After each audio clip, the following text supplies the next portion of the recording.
The death penalty is out of date, immoral and unsuitable for all those Christian states. The death penalty ought to be replaced with imprisonment for life everywhere. I disagree with you. Capital punishment kills a man at once, while imprisonment over a lifetime.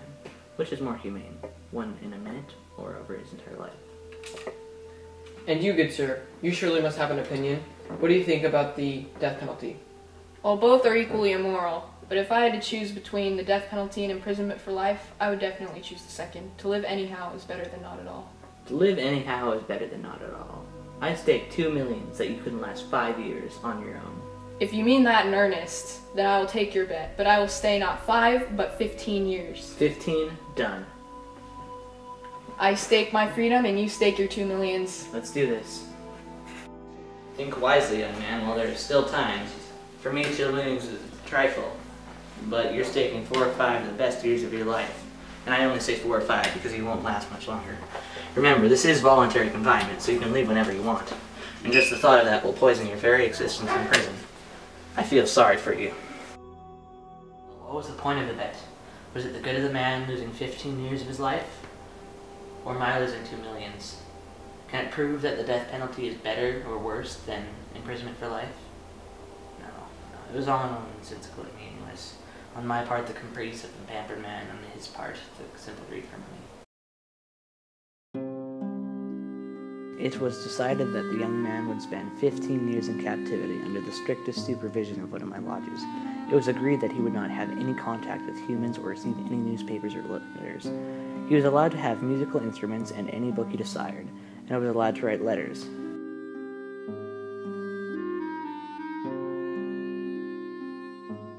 For the first year, he suffered severely from loneliness and depression. The piano was heard continually through the day and night, and he refused wine and tobacco.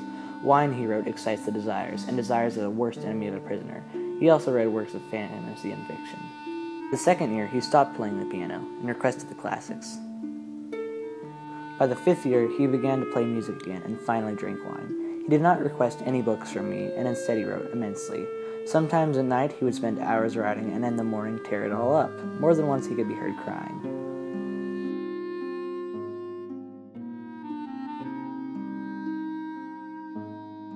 In the 6th, he sent me for different types of books. He zealously studied languages, philosophy, and history.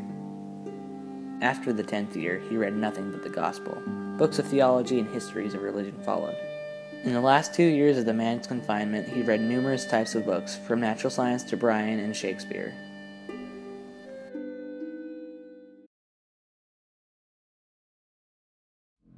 Cursed bet. Tomorrow at 12 he'll regain his freedom, and I'll lose my 2 millions. If I do ought to pay him, I will be bankrupt, and it'll be over for me. I have to take his life.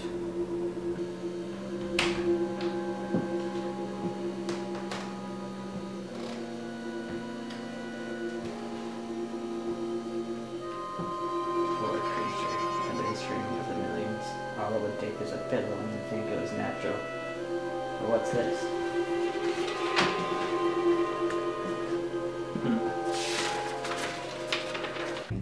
I know that I am wiser than all of you, and I despise your books.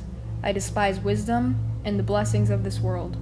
It is all worthless, fleeting, illusory, and deceptive, like a mirage.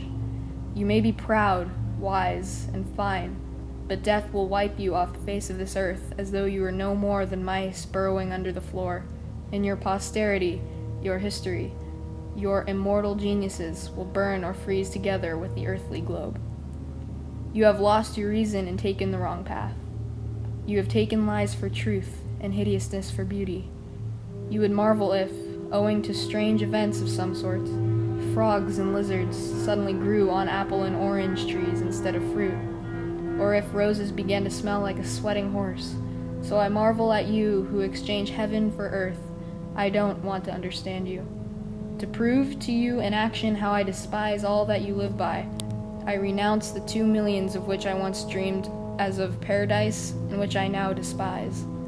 To deprive myself of the right to the money, I shall go out from here 5 hours before the time fixed, and so break the compact.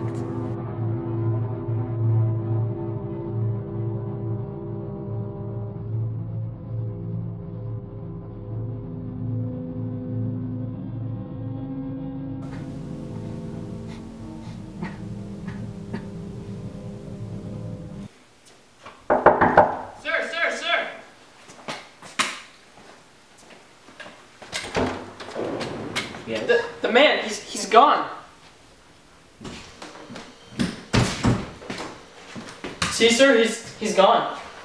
Thank you, guard. You may leave. Thank you. Uh-huh.